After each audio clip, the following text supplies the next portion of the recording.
Today on the Brands on Brands podcast, we're diving into the one thing that separates a successful brand from a failure. What's that one thing? It's brand association. We know now because of science that if you have an emotional reaction to a stimuli, to something you learn, your memory is going to work harder at storing that information in the brain. Meet Ulli Appelbaum, award-winning marketer and seasoned brand strategy consultant, and the author of the new book, The Science of Brand Association, Win Minds, Win Markets. Once you focus on brand association and start to understand them, you understand that marketing is not rocket science. It's about being rigorous, applying some core principle consistently. That's enough from me. Let's jump into the show. How do you define brand association, and why does it matter? So the way I look at it is actually speak about brand association networks, right? So when you think about what is a brand is literally every element you remember about that brand, whether it's, it can be a logo or character, it can be an emotion you associate with the brand, it can be a piece of meaning or semantics that you associate with the brand, it can be an experience, or it can be an emotion. All these tidbits of information are connected in your brain as memories. And the point and the name of the game, obviously, is like when you are in the process of making a specific decision in a specific category, so where you are entering the moment of making a brand choice, the name of the game for a good marketer is really to have your brand come to mind first. Not only come to mind first, but also come to mind with the right associations that you decide to pick that brand. And that's literally what brand association networks are. Those are memories of emotions, experiences, meaning, content that you associate with a specific brand and or specific offering. And the name of the game, I believe, as a marketer, is to really build strong networks that are strongly associated with what you want them to be associated, that are associated with the right associations, and that come to mind when you make a purchase. That's literally what it is. It's an operating system. It tells you how brands are memorized in the brain. And knowing that, I believe, leads to better marketing because you know exactly what you need to do to build these strong networks of memories and experiences. So yeah, that's for me what a brand is. So not very romantic, but it's very functional, very pragmatic, applied to how the brain works. I love that. And so when we're talking about associations, we're talking about these experiences and ideas and things that start to get connected to what our brand is in the minds of our consumer. You mentioned in the book that brand associations can be functional. Mhm. So, and then they also can carry meaning. I'd love to start with the functional and just explain to people what a brand association that's functional, like what does that mean in layman's terms? So the functionality refers not to what it's not like a functional benefit type thing, but it features on the mechanism of the association itself. It basically means it needs to be very strong. That means when you think, for example, about Geico, the insurance company, what comes to mind first, you can say 15% in 15 minutes. That is a strong link. If I say a snack bar that is crunchy and delicious, you don't associate that with anything in particular because there is no strong link between that sort of like meaning and a specific brand. So the strength of the association, how deep it is ingrained and associated with your brand is an important factor. But the second one we know is the link between the associations you have of a specific brand needs to be rich and strong as well. So coming back to Geico, it's you save time, you save money. The connection is really, really strong. And so this is sort of like the functionality of all of that. Some of the other ideas in the book that were functional, when you think of McDonald's, obviously you think Golden Arches. Sure.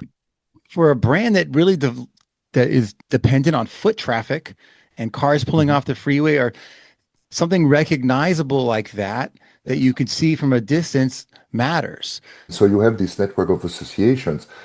If they are not anchored by what's called brand assets, like your arches or the logo, they are completely pointless because you cannot attribute them to a specific brand. So that is another important learning coming out of this book is the importance of distinctive brand assets. A lot of it has been written about that already. But what I've learned is a lot of young companies, they don't invest enough into them because they're not known enough or they don't have assets that are really distinctive.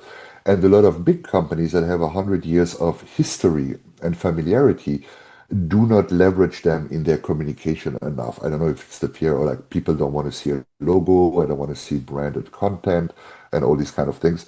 But that's the second element, which is anchor them in, or connect them strongly with the brand association. So when you see the Archers, your brain goes, ooh, Big Mac. Ooh, I remember the road trip we had last time. Ooh, I remember last time I was drunk and had a hangover and went to McDonald's. You have all these memories that come back. I'm hungry. I want. I have a craving for that. Um, Come back when you see the brand asset or the logo or the arches or the clown or whatever else is associated with the brand. So those are the mechanisms on how that works. Another one very simple is repetition. We know that repetition leads to familiarity and familiarity leads to liking. This is a mechanism that if you are consistent in your brand communication, you trigger that automatically. The brand becomes, oh yeah, it's, again, the McDonald's logo here or the Subway logo over there. You develop positive feelings towards the brand. These are all the mechanisms. And then above that comes what you alluded to is the meaning, which is then driven by other association, my background, my cultural background, my values, what's important to me, the environment I live in, which are all elements that contextualize what you know or what you associate with the brand, and that then become meaning. And the meaning then helps you also drive choice and preference for a specific brand. Yeah, I thought that was interesting too, because functional I understood right away. And then I like that you mentioned some of these do carry meaning. And the meanings, I didn't think of them automatically. You think of attributes like rebellion or freedom, these kind of emotional attributes that people identify themselves with, or Mhm. the brand, if you're a part of that brand, it almost helps you define yourself and your identity as a consumer. Why don't you talk about that a little bit more and how do brand associations carry meaning? Mhm. Well, the content of the association leads to the meaning in a sense, right? So, for example, take Rolex, high-priced watch. Where do you see that in maybe, high glamour magazines, or you see Formula One car drivers, wear Rolex. So all these are things you associate with the Rolex that you think, oh, that's an exclusive status symbol, Or to be honest, Rolex is probably more in the stage now where you have these nouveau riche people who have made it, who walk around showing their Rolexes. This creates association that tells you, oh, Rolex is a status symbol that either I identify with or I do not identify with. And the time it gives is the same as the time a smartwatch gives you as well. So that doesn't, the meaning can also be cultural on where you grew up. So for me, a non-political example is, when you go to Chicago, there is a Nutella store on Michigan Avenue in Chicago. And Nutella is a brand that every kid in Europe grew up with. So it's our 4 o'clock snack. You have a whole bunch of association, which a lot of Americans have not had because they didn't grow up in that environment and because the brand was much newer.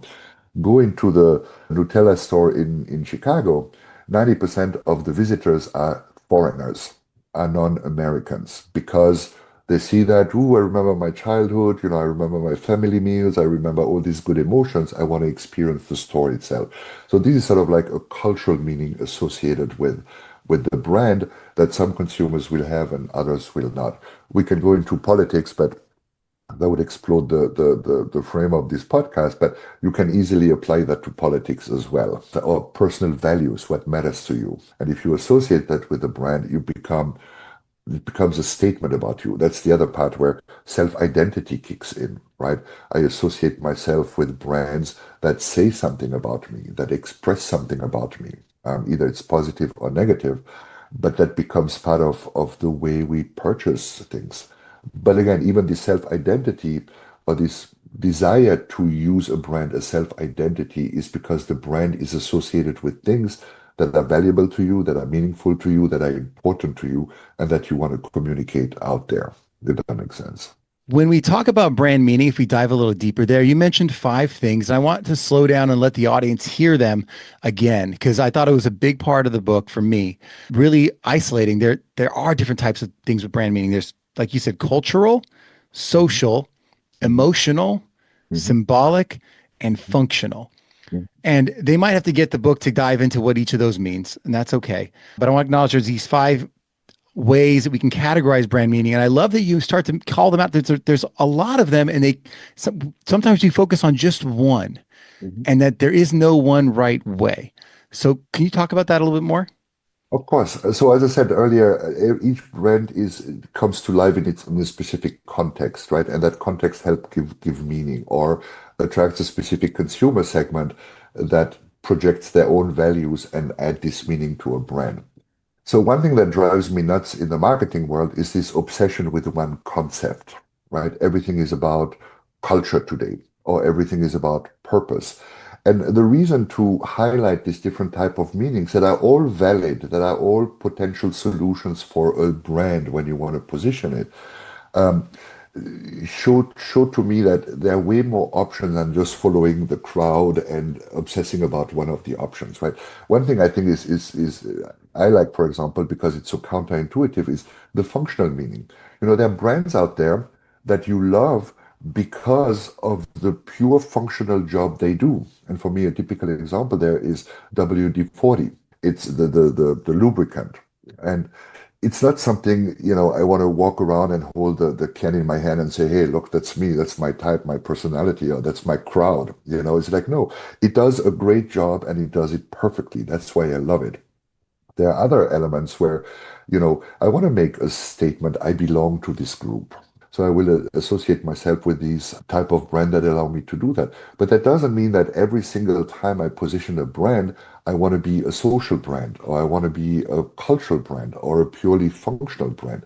No, it doesn't work like that. But this industry has this obsession of, you know, we all want to be purpose driven. Now we all want to be value driven. Now we all want to do ESG claims, you know, and that just drives me nuts to see the simplicity of thinking. So that's one of the reasons I started to break them out and show, you know, can have a really powerful cultural brand and you can have a very, very powerful functional brand. One doesn't exclude the other and one is not preferred over the other. It really depends on the brand, the intention behind the brand, the need it fills, and all these kind of things. It is funny, and so when we talk about authors, right? As personal brands, the we pick a concept like association to focus on to explain it, right?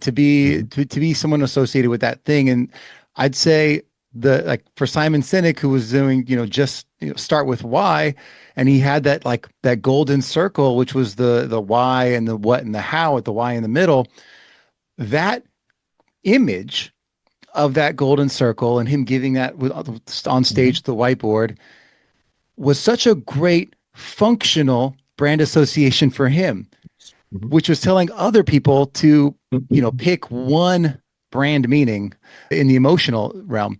I was like, but what he was executing was something super functional for him, just like the Duracell battery or the Energizer Bunny. Like there's these like Yeah. physical or like manifestations of what it's tied to. But I like that you're like, it's great. We can use them, but as a brand that's developing strategy, like we need to round these things out. Yes. It's like a toolbox, right? You have a hammer, you have a screwdriver, and you're not just going to use the screwdriver to build a house. You know, you're going to take the tool that works. And so Simon Sinek's framework is brilliant in some very specific cases, but completely pointless in 95% of other cases. And you know, same with cultural branding, same with, you know, some brands have no functional value at all, so don't even bother going there. So yes, and don't get me wrong. So while I diss them a little bit in my book, I'm highly jealous of their success. So if I could have a have the success of Simon Sinek, I'd be ecstatic. No, I love it. And very founded in science and practicality. And I will say a lot of these things really, like as someone who really came from like the traditional, like trained marketing background, I respect a lot of the work that's in here. Just in talking about the strategies to create strong association, some of the things you mentioned, recency, Mhm, relevance, repetition, are all things that in marketing science, we often look at these as measures. Are we doing enough in these spaces to do these things? From stage, I actually, when I'm explaining to people for personal brands, I usually say like there's four things audiences notice to make you more visible. Is it obvious, which is like differentiation? Hmm. Is it frequent, which is repetition? Hmm. And recency, depending on how you, but I was trying to keep it simple, right? Is it Yeah, yeah, yeah. obvious? Is it frequent? Is it relevant? And is it familiar? And like the Hmm. Nutella, I use the same Nutella example because it's so Yeah. familiar to all these people in Europe.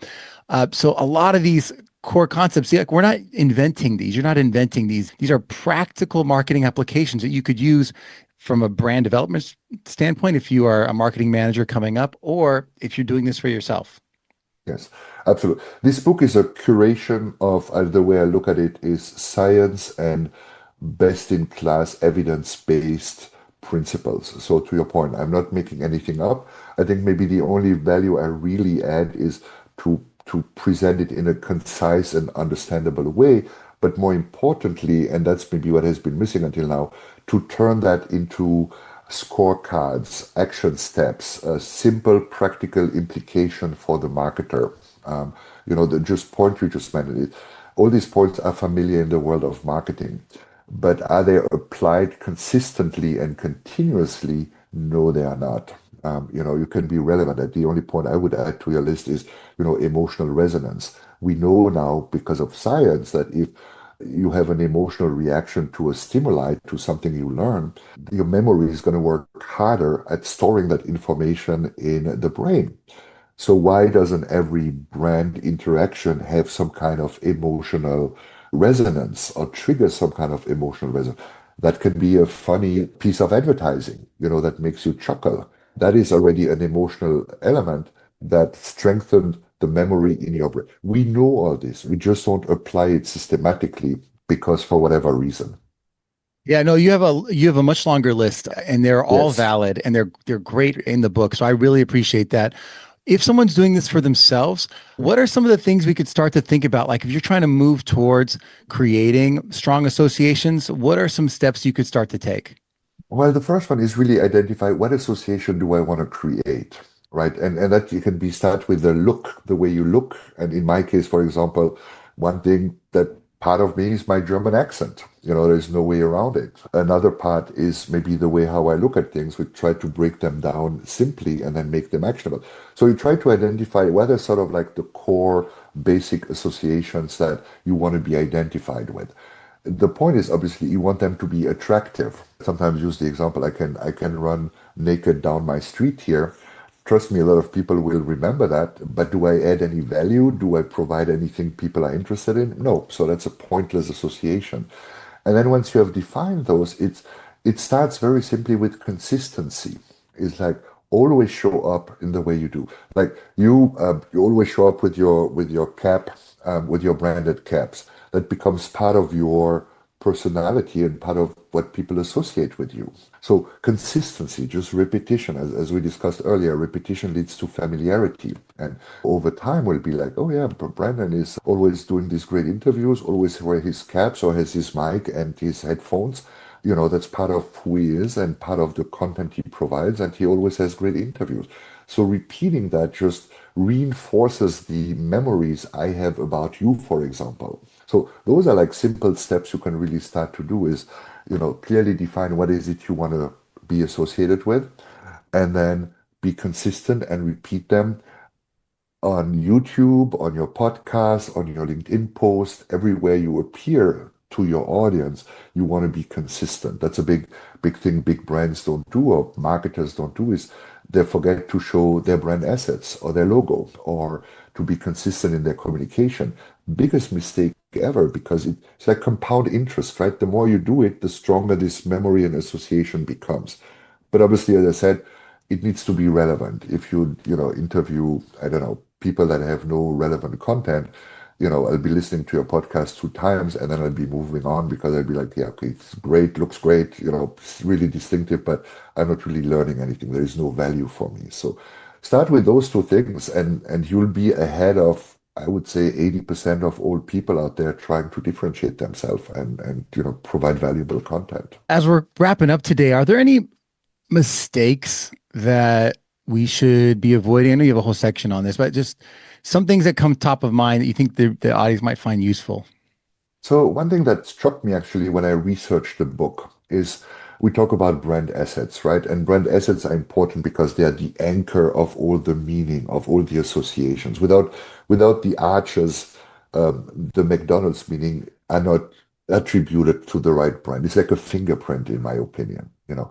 And one thing I saw came across a study from a company called Ipsos Global Market Research Company that showed that 85% of all the brand assets that they have tested do not do their job. And what I mean with that is people don't recognize them or people don't assign them to the right brand. Now, they limited the type of asset they tested, but you see that when you go into the grocery store. For me, I don't know, my wife loves chocolate, so every time I go to the grocery store, I buy chocolate, and I go into this chocolate shelf, and you see all these newer brand, organic brand, and trendier brands. They all look the same. And I don't know why that is. I mean, they all look like a chocolate brand because it's brownish and maybe, white for milk and dark colors and all these kind of things. Maybe some color accent for the fruits that are in there and stuff. But they ultimately all look the same. And I think one of the biggest problem is for companies that develop visual identity to not have the courage to really stand out. So how about you have a green brand of chocolate? That's crazy. That has nothing to do with chocolate. No, but it helps you stand out in a category of brown and darks and these kind of things. So it's almost like the courage to really step out of the category to uh, to differentiate yourself. And the same is true with the content, right? So I worked recently in the cleaning product category. It's a multi-billion dollar category, like a lot of professional marketers. And when you look at all the newer brands, they all have a freaking creation story. That's Joe and Emma that were not satisfied with the other problem. And here it's like Bill and Joanne, but they all tell you the same foundation or creation story. And you're like, okay, how many stories can I absorb before I shut down? It's typically two or three. So tell another story. Have the courage to avoid and stay away from what all competitors are doing and tell a story that no one has heard before. So the courage to step out of the framework of your category or the conventions or the bounds of your category is really, for me, one of the biggest opportunity most companies miss. And it's not taking risk. It's not using Sweeney, or it's not doesn't have to be political or risky or anything like that. But everyone uses browns. How about we use a light color? Everyone speaks about the dramatic story that led to the foundation of the brand. Speak about something completely different, so differentiate you. And the courage to do that is not obvious for a lot of companies out there. So that's for Yeah. me one of the big mistake companies do is just be more extreme in what they say, how they come across, how they bring their brands to life. It doesn't mean crazy, it doesn't mean risky, it just means be different. I think it gives us a lot of room to think about what makes us as a brand uniquely us and Yes. actually lean into like because there's so many realms that could be, whether it's performance or personality or Yeah. emotion or history. Like look at all of them. Is there Yeah. something that makes you uniquely you that you can see and test like and try Yes. different things and say what do people resonate with? What's working? What do they think Yes. of when they think of me? And I'll What do tell you they that remember? the Yes. silly hat that I'm wearing that says brands on it, Yeah. I can't not wear it anymore because I've like as I started Yes. speaking on stages, I would take the hat off because of the shadow it creates and people don't recognize me. They're like, Yeah. what? You got to put the hat on. Like Yeah. it's like a whole thing. But that's just me. Anyway, No, that's 100% correct. Actually, as I was thinking about it, as we were talking, I would think like maybe I should wear a Big Bird costume. It sounds silly, it sounds stupid, but trust me, you'll recognize the Big Bird with a German accent talking about brands. Trust me, that will stand out there. oh, I'm they not got sure. that. There's a baseball guy here who runs a team called the Savannah Bananas, and he's in a yellow tuxedo, like a silly Yes, yellow tuxedo all the time. absolutely. Absolutely, everyone knows exactly who that guy is. That's Guarantee exactly you. right. You Yeah. don't have to do that, but it worked for him because of what his brand is. But if Yes. everyone started wearing silly tuxedos, we'd be like, this is dumb. Then it fails. Yes. Uli, any last parting advice or words for our audience today? No, thanks for having me. I think is that one thing I've learned is once you focus on brand association and start to understand them, you understand that marketing is not rocket science. We don't need to, get high in a workshop for 3 days and come up with, fantabulous thoughts and stuff like that. It's about being rigorous, applying some core principle consistently, and all of a sudden you become way more efficient, way more focused in what you do, and you build better brands, in my opinion. So it's simplicity, focus, and knowing what to do. That's really what it is all about, in my opinion. That's great. So that book is The Science of Brand Associations, Win Minds, Win Markets. Thank you guys for listening as always, and we will catch you next time. Brands on Brand.